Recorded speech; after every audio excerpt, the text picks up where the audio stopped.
Sir. हाँ Bapat. Sir, Amjad Khan नाम का अपराधी जो परोल पर बाहर आया था, जब से बाहर आया यहाँ पर हाजिरी देने नहीं आ रहा। क्या?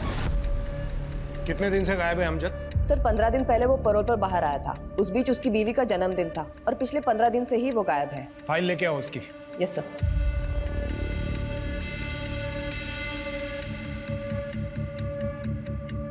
ओह माय गॉड, ये अमजद एक ड्रग एडिक्ट है।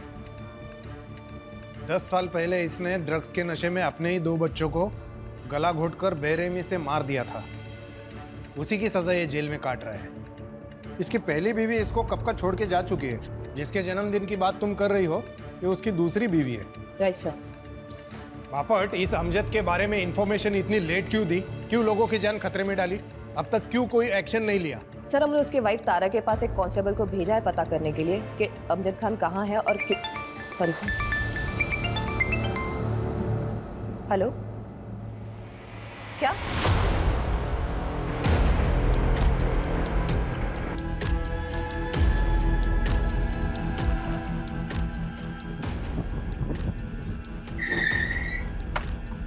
यहाँ पे दरवाजा तोड़ा।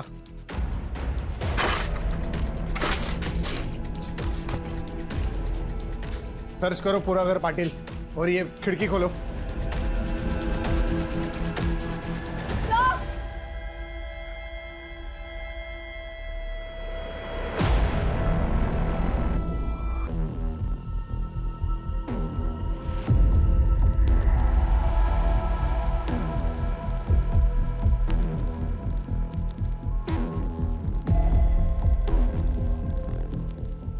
एक काम करो, इस स्टूल की और बॉडी की हाइट मेजर करो।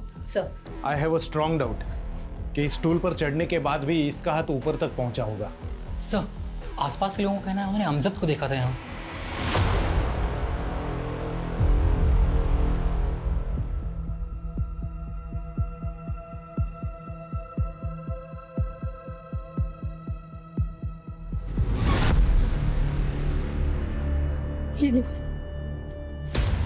तारा, तारा उठना, तारा उठ, तारा उठ, तारा। क्या वजह हो सकती है आपके बहन के आत्महत्या की? ये आत्महत्या नहीं है, मर्डर है। उसने मारा है मेरी तारा को। मैं तारा को कितना समझाती थी कि उस क्रिमिनल से शादी मत कर, लेकिन उसने मेरी एक भी नहीं मानी। और ये सब आखिरी बार कब बात हुई थी आपकी आपकी बहन से? तारा, उसने अपने खुद के 2 मासूम बच्चों का कत्ल किया है। तुम्हें वो क्या ही अहमियत देगा? तुम्हें इतनी सी बात समझ नहीं आ रही है कि 2 साल बाद बेल पर बाहर आने पर उसने तुमसे निकाह कर लिया, और इतने सालों में उसने तुम्हें दिया ही क्या है सिवाय तकलीफ के? हर बार आप इसी बात का मुद्दा क्यों बना लेती है? होगा दुनिया के लिए मुजरिम, मेरे लिए वो मेरा शौहर है और मैं उससे बहुत प्यार करती हूँ। इस प्यार के भूत को ना सर से उतार दो। इस 7 साल की शादी में वो सिर्फ 2 महीने तुम्हारा शौहर बन के रहा है। वो सिर्फ कातिल है, कातिल। और इस बात का इंतजार मत करना कि वो एक दिन तुम्हारी भी जान ले ले। वो अभी पैरोल पर बाहर आया है, लेकिन कितना वक्त दिया उसने तुम्हें? दिन रात सिर्फ नशे में धुत रहता है वो।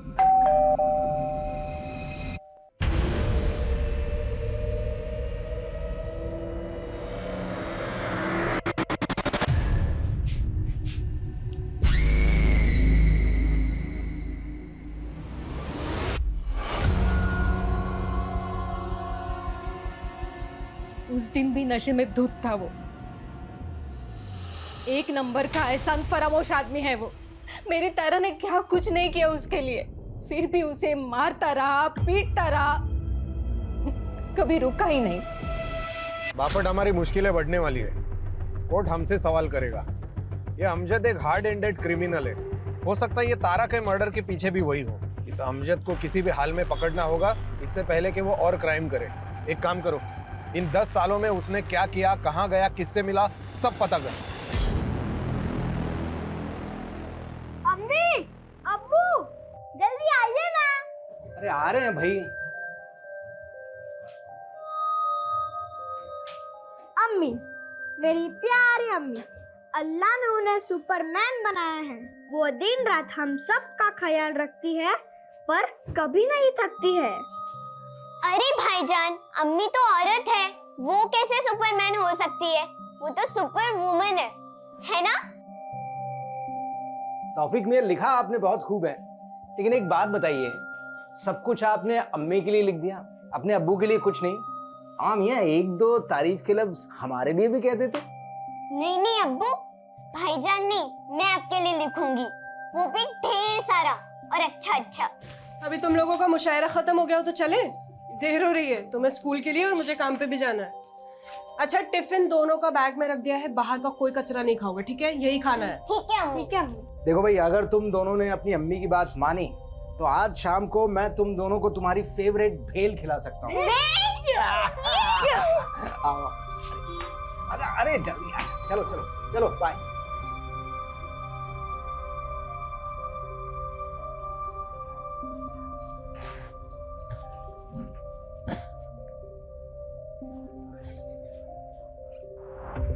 सर, ये तारा की पोस्टमार्टम रिपोर्ट। सर, उसके शरीर में कोई सब्सटेंस, जहर या नशीला पदार्थ नहीं मिला। उसकी मौत गले की हड्डी टूटने से ही हुई है, लेकिन उसके गले पर उंगलियों के मार्क्स मिले। और स्टूल की हाइट? सर, स्टूल की हाइट और तारा की हाइट के अकॉर्डिंग फांसी का फंदा लगाकर लटकना नामुमकिन तो नहीं, लेकिन मुश्किल जरूर रहा होगा। मतलब पॉसिबल है तारा को पहले गला दबाकर मार दिया गया।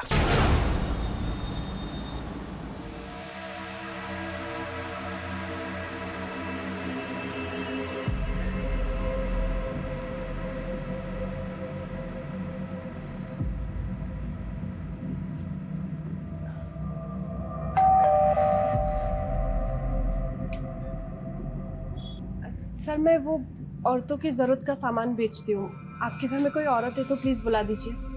हाँ है, मेरी बीवी है ना, सुनीता। अगे सुनीता, बाहर है। शायद वो बाथरूम में होगी। अरे आप बाहर क्यों खड़ी है? अंदर आइए, अंदर आके उसे आराम से समझा दीजिए। आइए आइए आइए।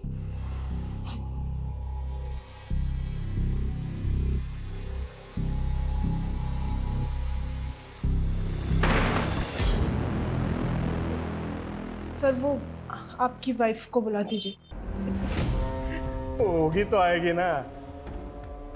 अरे यार, तुम भी हमारी जरूरत को समझो ना।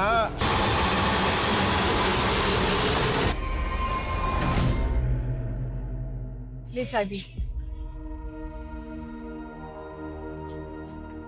पुलिस को कॉल करें, 1 मिनट में साले की अकल ठिकाने आ जाएगी।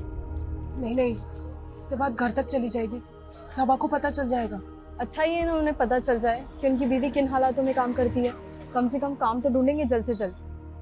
काम तो वो ढूंढ ही रहे हैं, लेकिन उन्हें ये बात पता चलेगी ना तो मुझे भी घर बैठा देंगे। बच्चों की पढ़ाई, घर का खर्चा, ये सब कैसे चलेगा? मेरे बच्चों को अच्छे से अच्छी पढ़ाई मिले ताकि वो आगे जाके कुछ बन जाए। इसके लिए मुझे जो बर्दाश्त करना पड़ेगा ना, मैं कर लूंगी।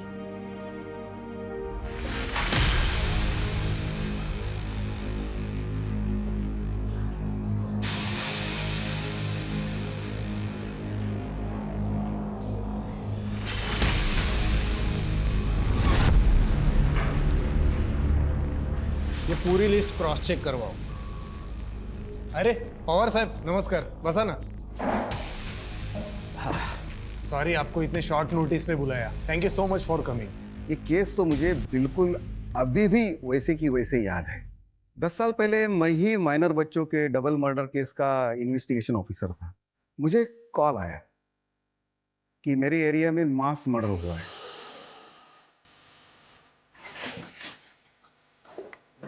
साहब बघा, आगा रहा।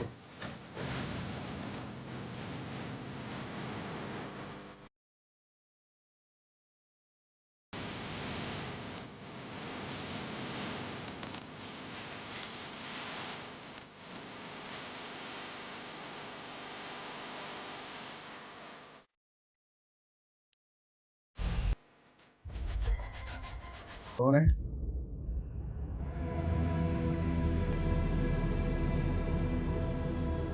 अरे बच्चों को क्यों मारा?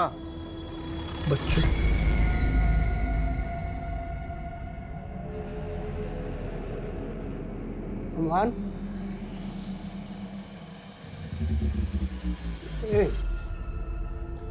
फिजा, फिजा उठना। क्या हुआ इनको? साले अपने ही बच्चों को मारकर उनका मर्डर करके इनोसेंट बनने का नाटक कर रहा है? मैंने ये क्या किया? मैंने अपने दोनों बच्चों को मार दिया। ड्रामेबाज। साले चला गया गाड़ी टकाला। बॉडी पोस्टमार्टम के लिए भेज दो। दोनों बच्चों को गला दबाकर मारा गया था। फॉरेंसिक में तो बिल्कुल क्लियर था कि पूरे घर में बच्चे और अमजद के ही फिंगरप्रिंट्स थे और उसके ब्लड में भी बहुत ही हाई लेवल के ड्रग्स थे। जब उसको गिरफ्तार किया तब वो तो नशे में धूत था और जब बच्चों का अंतिम संस्कार हुआ तब वो कस्टडी में था और उसने डिमांड तक नहीं की वहां जाने की। पवार साहब, हमें डाउट है कि तारा का मर्डर भी उसी ने किया है। तारा के गले पर फिंगरप्रिंट्स मिले हैं हमें। प्रॉब्लम यह है कि इतना खतरनाक गुनहगार गायब झाला है और पता नहीं वो आगे जाके क्या करेगा।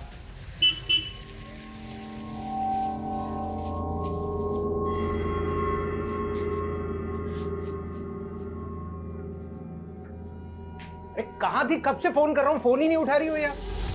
कहाँ थी मतलब? काम पे थी ना। वो फोन साइलेंट है इसलिए पता नहीं चला। अरे वो तौफीक और रजिया अभी तक स्कूल से घर नहीं लौटे। क्या मतलब? घर नहीं लौटे मतलब क्या? आप ही जाते हो ना उन्हें लेने के लिए? अरे वो मैं थोड़ा सा लेट हो गया था, वहां गया तो गार्ड ने बोला कि बच्चे तो घर के लिए निकल गए स्कूल से। अरे ऐसे कैसे निकल गए? और वो वॉचमैन क्या कर रहा था? इतने छोटे बच्चे को अकेले कैसे जाने दिया उसने? अरे मैं कैसे बता सकता हूँ यार, मुझसे क्यों पूछ रही हो ऐसे फालतू के सवाल? अरे क्योंकि आपकी जिम्मेदारी बनती थी।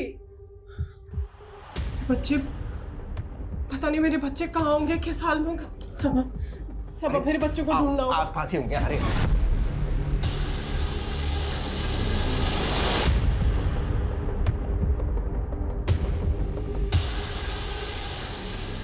ठीक है सर, मैं फाइल भिजवाता हूँ अभी। जाए बैठिए। सर ये तौफीक और रजिया हमारे बच्चे हैं सर। सर ये अभी तक स्कूल से घर नहीं लौटे। नहीं लौटे मतलब? बच्चे स्कूल से घर खुद आते हैं, कोई लेने नहीं जाता? कोई स्कूल बस या वैन? सर इनकी छुट्टी के वक्त मैं काम पे रहती हूँ तो सबा उनको लेने जाते हैं। आज इनको थोड़ी देर हो गई तो वॉचमैन ने उनको रोका ही नहीं, बस जाने दिया। किस स्कूल में पढ़ते हैं? सर मैंने दोनों बच्चों को रोकने की कोशिश की, दोनों बच्चों ने मुझे बेवकूफ़ बनाया और वहाँ से भाग गए सर, और मैं कुछ नहीं कर पाया। अंकल जाने दो ना, हम बड़े हो गए हैं, हम अपने घर खुद से जा सकते हैं। मुझे मालूम है तुम दोनों बड़े हो गए हो, पर अभी चुपचाप वहाँ बैठो। जब तक तुम दोनों को लेने नहीं आता तब तक वहाँ से हिलोगे भी नहीं। चलो बैठो। भाईजान भागो! अरे बच्चों, अरे बच्चों! बच्चों ने तुझे बेवकूफ़ नहीं बनाया, तो हमें बेवकूफ़ बनाने की कोशिश कर रहा है। यकीन कीजिए मेरा, सच बोल रहा हूँ मैं। सीसीटीवी फुटेज देखेंगे ना, सब पता चल जाएगा सच बोल रहा है या झूठ बोल रहा है। सीसीटीवी कैमरा तो लगा है ना?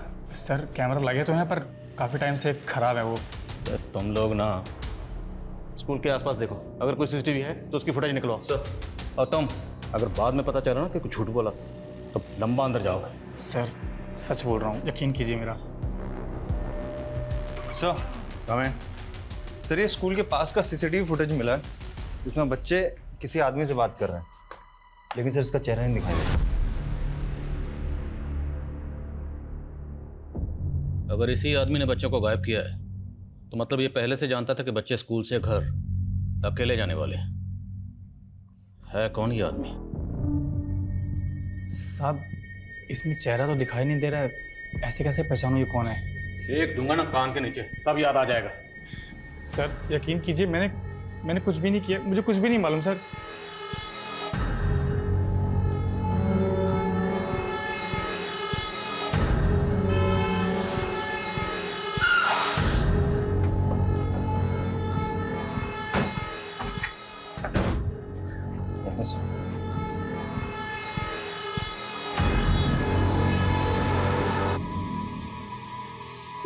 ये कौन है ये आदमी? सब ये आदमी कौन है? ये कहाँ लेके जा रहे हैं मेरे बच्चों को? बेफिक्र रहिए, हम जल्द पता लगा लेंगे आदमी कौन है और आपके बच्चों को लेकर कहाँ गया। अरे सब कुछ अकेले करती हूँ मैं, आपका, बच्चों का, घर का, सबका। इतनी जिल्लत बर्दाश्त करके 4 पैसे कमा के लाती हूँ कि गुजारा हो सके हमारा। सबके बदले में आपको सिर्फ एक काम सौंपा था, बच्चों को स्कूल से लेकर आने का। वो भी नहीं कर पाए आप, इतना सा काम नहीं कर पाए आप। पता नहीं मेरे बच्चे कहाँ होंगे, कौन लेकर गया होगा। अब हो गई गलती, कैसे ठीक करूं इस गलती को?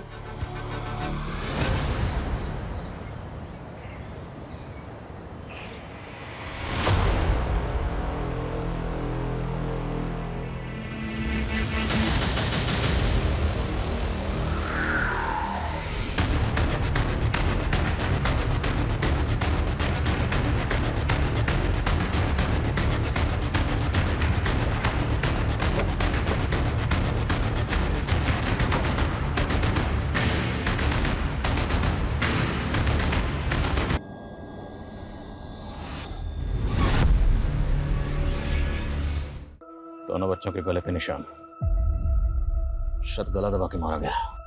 सर बॉडी की स्टिफनेस को देख के लग रहा है मर्डर 4-5 घंटे पहले हो चुका है। वहशी दरिंदा कौन है जो इन दोनों बच्चों को बहला फुसलाकर अपने साथ ले गया, जान से मारा और मारने के बाद दोनों लाशें यहाँ फेंक गया? दोनों बॉडीज को पोस्टमार्टम के लिए भेजो। सर मैं नहीं जी पाऊंगी, मेरे बच्चों पे मेरे बच्चे। मैं मर जाऊंगी, मैं मर जाऊंगी, मैं मर जाऊंगी। संभाल खुद। मेरे बच्चों के बिना मैं नहीं जी पाऊंगी, मेरे बच्चे। सारी गलती मेरी है। अगर किसी को मरना चाहिए तो मुझे मरना चाहिए। मुझे कोई हक नहीं है जीने का। मेरे बच्चों का ख्याल नहीं, मैं मर जाऊंगी, मेरे बच्चों का। नाज, नाज, नाज, नाज।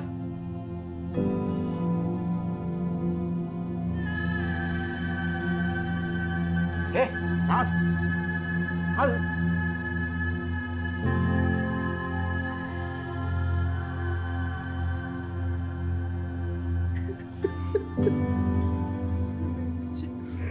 सब मेरे बच्चे, मेरे बच्चे। वाघमारे, उन दोनों के कॉल डिटेल्स मुझे आज के आज मिल जाने चाहिए। सर, हाँ सर अमजद के बारे में पता चला है कि उसका सिर्फ एक ही दोस्त है, मलिक, जो 6 साल से उसके साथ जेल में था। दोनों एक ही बैरक में थे और वहीं पे दोनों की दोस्ती हुई।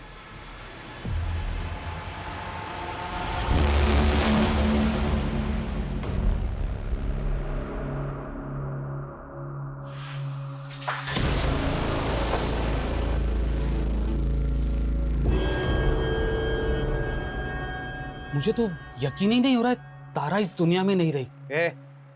पता है हमें, अमजद और तू 6 साल जेल में एक ही सेल में थे। काफी अच्छी दोस्ती है तुम्हारी। चल बता, अमजद क्या प्लान कर रहा था आणि आता कुठे है तू? साहब कुछ बोल नहीं सकते उसके बारे में, कोई भरोसा नहीं है उसका। वो कब क्या करेगा, बहुत उल्टी खोपड़ी का आदमी है वो।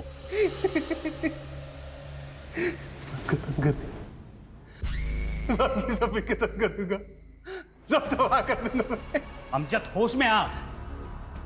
अरे अपने 2 बच्चों को तो मार चुका है, और किसको खत्म करेगा, किसको तबाह करेगा तू? और हाँ, मैंने अपने दोनों बच्चों को मार दिया। अब क्या करूं, किसको मारूं? हाँ? खुद को मार दो। अमजद क्या कर रहा है अमजद? मलिक, बच्चों की बहुत याद आती है यार। पता नहीं कब और कैसे इतना नशा कर लिया कि अपने बच्चों को ही मार दिया। अब क्या करूं बोल, किसके लिए जीऊं मैं? अमजद मेरे भाई, भूल जा अपने गुजरे हुए कल को। आज मैं जी भाई, आज मैं जी। अरे इतनी प्यारी बीवी मिली है तुझे तारा, जो सब कुछ जानते हुए भी तुझसे इतनी मोहब्बत करती है। अमजद तुझे उसके लिए जीना होगा। हाँ तारा, तारा मुझे प्यार कर, बहुत प्यार करती हो। मुझे तो यकीन ही नहीं हो रहा कि उसने तारा को मार दिया। मैं जब बेल पे बाहर आ रहा था तो वो मुझसे गिड़गिड़ा के कह रहा था कि मैं जाके तारा से मिलूं, उसका ख्याल रखूं। तो तू मिला था तारा से? हाँ साहब। जी सलाम वालेकुम, मैं मलिक, अमजद का दोस्त। अरे वालेकुम अस्सलाम, जानती हूँ आपको, बहुत सुना है आपके बारे में अमजद से। आइए ना, अंदर आइए। अमजद को बहुत फिक्र रहती है आपकी, बार बार जेल में आप ही का नाम लेता रहता है। मैं जब बेल पे बाहर आ रहा था तो उसने कम से कम 1000 बार बोला होगा मुझे कि मैं आपसे आके मिलूं, आपकी जरूरतों को समझ लूं।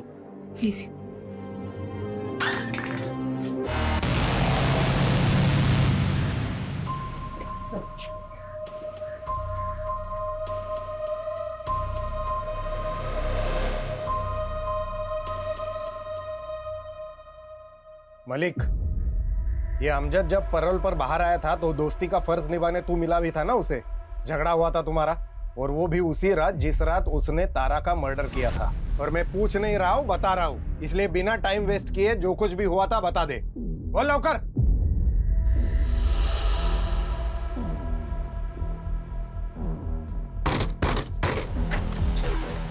अमजद, तू यहाँ?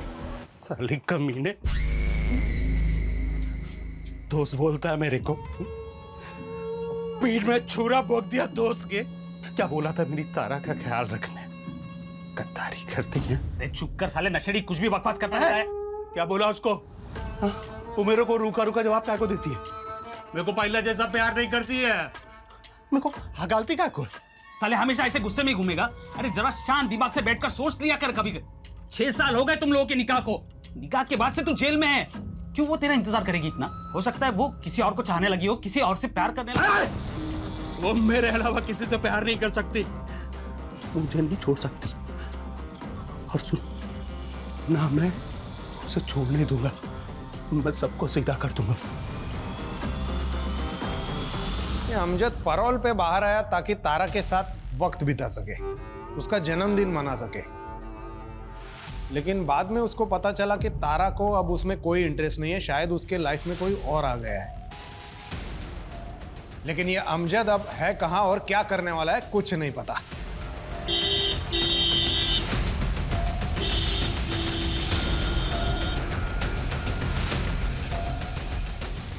आप ऐसे अंदर नहीं जा सकते। क्या लगा रखा है आपने? हैं?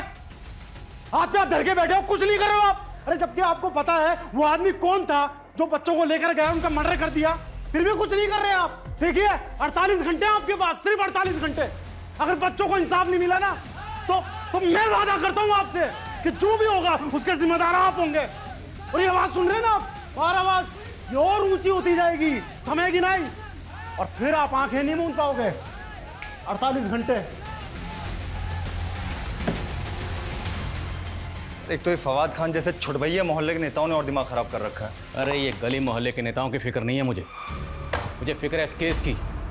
2 मासूम बच्चों के मर्डर का केस है। चिंगारी को शोला बनने में वक्त नहीं लगेगा, ज्यादा वक्त नहीं है हमारे पास। स्कूल के आसपास एक एक आदमी से पता करो, किसी ने तो कुछ देखा होगा। सर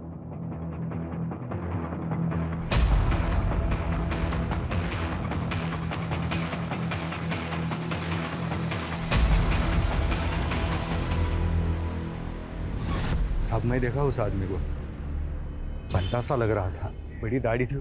स्केच बनवा सकते हो? हाँ, बनवा सकता हूँ। सर, अमजद को आखिरी बार कोल्हापुर बस स्टैंड पर देखा गया था। मुझे लगता है शहर छोड़कर भाग गया होगा। लेकिन भाग कर गया कहां होगा?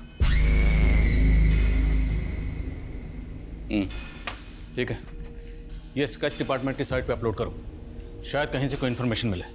किसी भी तरह से पता करो ये आदमी कौन है। तो छोटे मासूम बच्चों की मौत का मामला है, केस को हल्के में नहीं ले सकते। इस स्केच को बच्चों के घर वालों को दिखाते हैं, शायद वो बता पाए कि आदमी कौन है। सर नहीं सर, मैंने इसे कभी नहीं देखा। सर, ये मेरे बच्चों को कैसे जानता है पता नहीं। हमारी दुनिया तहस नहस कर दी सर, सब उजाड़ दिया।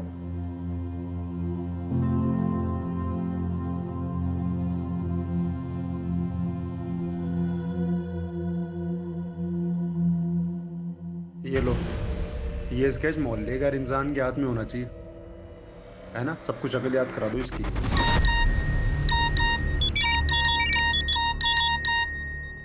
तुम सबके सब लोग कर क्या रहे हो?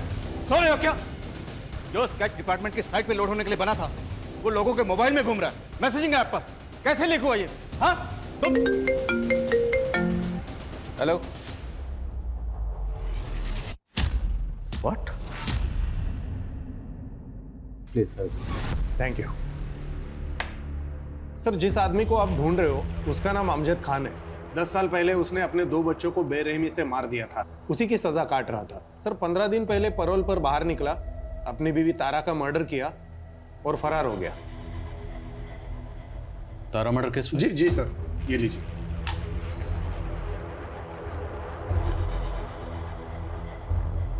सर ये अमजद खान है और ये तारा उसकी दूसरी बीवी, और सर ये 2 बच्चे जिनको अमजद ने मार दिया था।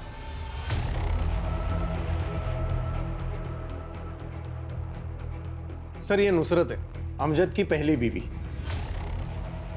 तो नाज़नीन? नाज़नीन?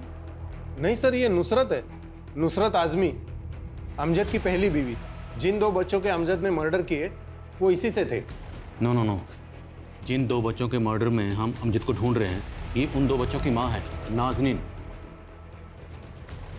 सर हमारे इन्वेस्टिगेशन में हमें पता चला कि अमजद अपने पहली पत्नी को बहुत मारता पीटता था। उन 2 बच्चों का मर्डर करने से कुछ दिन पहले उसने इसको बहुत मारा पीटा था और घर से बाहर निकाल दिया था, फिर बाद में बच्चों का मर्डर किया। मतलब ये नाज़नीन पहले नुसरत थी, तो सबा से पहले ये अमजद की बीवी थी। सबा मेरे पास अब ज्यादा वक्त नहीं बचा है। मेरे बच्चे मुझे अपने पास बुला रहे। मेरा तौफीक, मेरी रज़िया अपनी अम्मी को अपने पास बुला रहे। सबा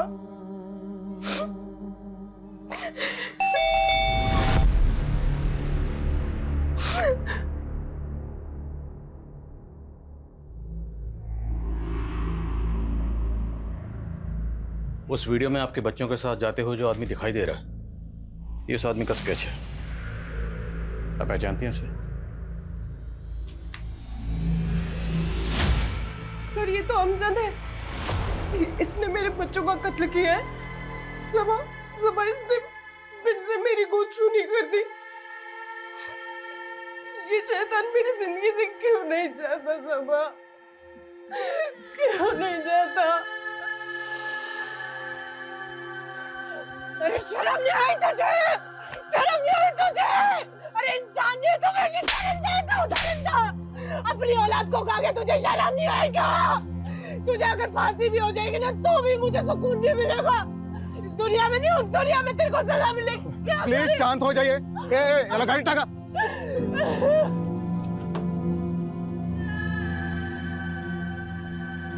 मैं उस इंसान के साये से भी दूर जाना चाहती थी, इसलिए मैंने उस घर से अपने बच्चों की यादें समेटी और वहां से निकल गई। और मैं फिर यहाँ आ गई अपनी खाला के घर। सबा मेरी खाला के पड़ोसी थे। अमजद की औलाद तौफीक मेरी गोद में होते हुए भी सबा ने मुझसे मोहब्बत की, मेरे लिए निकाह का पैगाम भेजा। खाला के समझाने के बाद मैंने सबा से निकाह कर लिया और शादी के कुछ साल बाद रज़िया पैदा हुई। बहुत खुशहाल परिवार था सर हमारा, लेकिन इस अमजद ने इसने एक बार फिर से मेरी गोद सूनी कर दी। सब कुछ खत्म कर दिया इसने। रहते थे वो।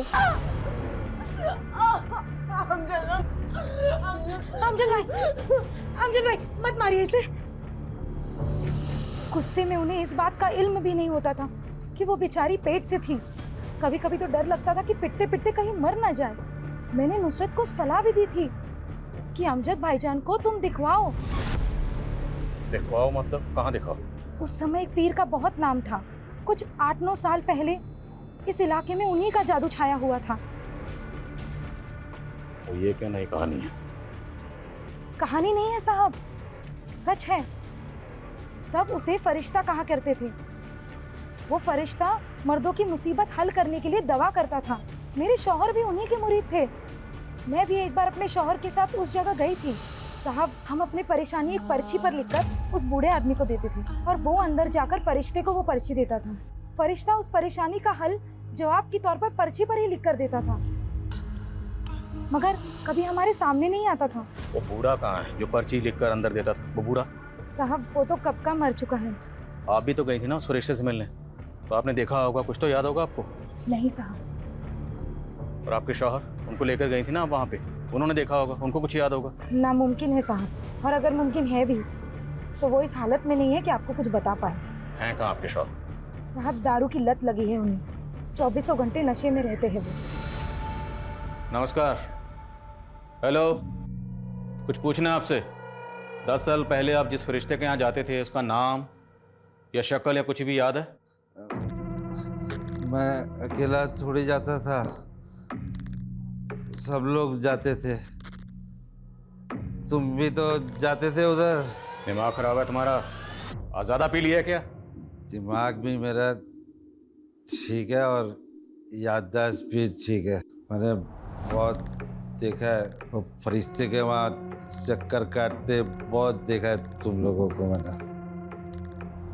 तुम लोग मतलब वर्दी वाले, पुलिस वाले?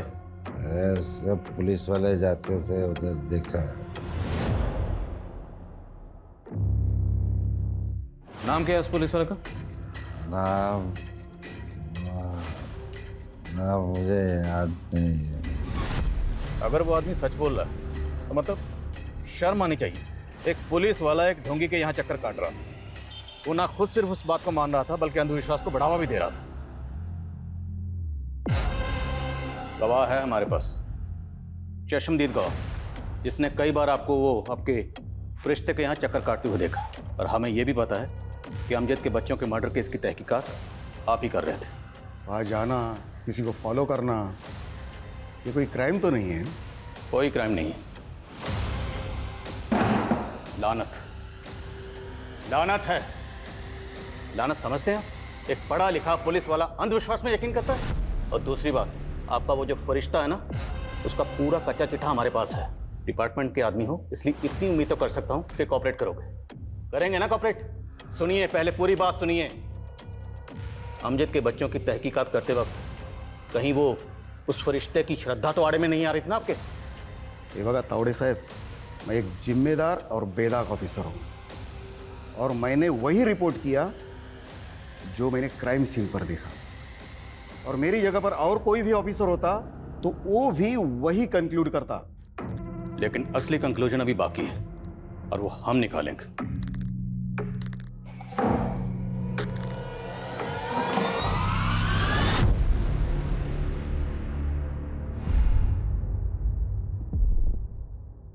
सर, पता चल गया थाने में फरिश्ते की दुकान चलाने में मदद कौन कर रहा था। कौन है? सर, मेरे बच्चों का कत्ल हुआ है और अब मेरे साथ ही मुजरिमों जैसा बर्ताव कर रहे हैं। बहुत होगी तेरी नौटंकी, और अब सवाल हम पूछेंगे, तुम सिर्फ जवाब दोगी। वैसे एक बात बताओ, तुम्हें किस नाम से बुलाएं? नुसरत या नाज़नीन? अमजद की बीवी या सबा की बीवी? या फिर सब मर्दों के मर्ज की एक ही दवा, ये फरिश्ता? तो फरिश्ता नहीं, नागिन है जो अपने बच्चों को ढस गई। 10 साल पहले वो पीआई पवार तेरा क्लाइंट था ना? क्लाइंट नहीं, फॉलोवर। फॉलोअर नहीं, अंधविश्वासी। और पवार के अलावा तेरे कोल्हापुर में जितने क्लाइंट थे ना, सबकी लिस्ट है हमारे पास। उसकी भी, जिसकी मदद से तुम थाने में अपने कर्मकांड की दुकान चला रही थी। सबका पता चल गया हमें। झूठ है सर, ये किसकी बात कर रहे हैं आप? मैं नहीं जानती किसी को।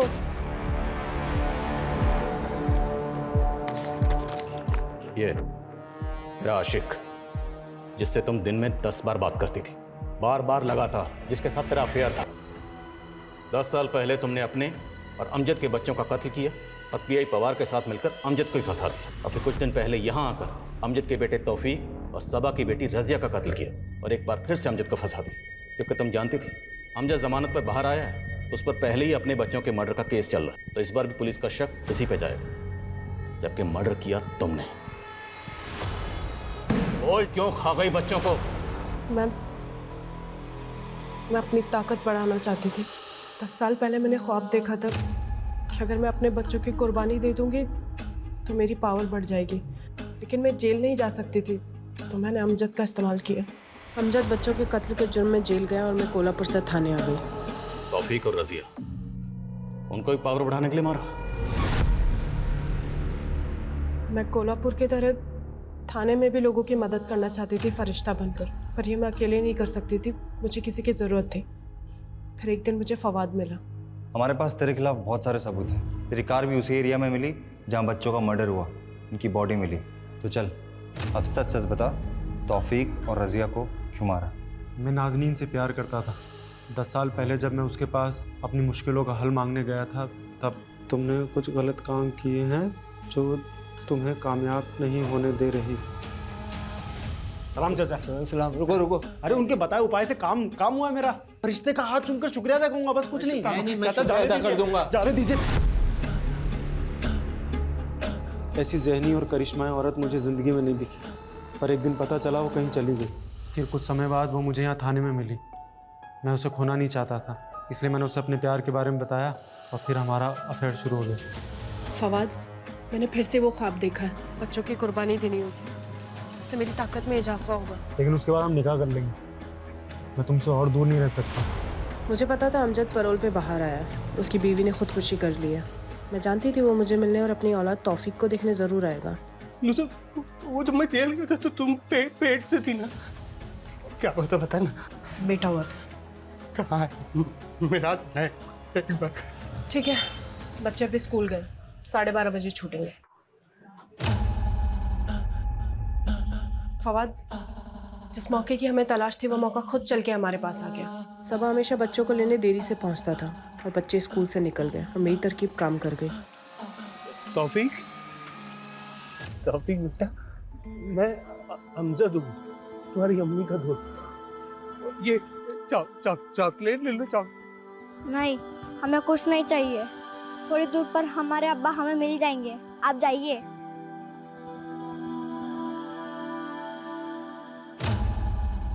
तुम लोग यहाँ कहाँ घूम रहे हो? तुम्हारी अम्मी तुम्हें कब से ढूंढ रही है, परेशान हो रही है। आओ, मैं तुम्हें छोड़ देता हूँ, चलो। कैसी माँ है तू? दरअसल तुझे माँ कहना माँ लफ्ज की तौहीन है। अपने ही 4 बच्चों को खा गई और जरा अफसोस नहीं, और फंसाया भी किसको? बच्चों के बाप को। तुझे जहन्नुम में भी जगह नहीं मिलेगी। हमें अमजद को जल्द से जल्द ढूंढना होगा। उसकी ज़हनी हालत ठीक नहीं है। इससे पहले कि वो खुद को नुकसान पहुंचाए, उसे ढूंढना होगा और इस केस को रीओपन करना होगा ताकि उसको इंसाफ मिल सके। सब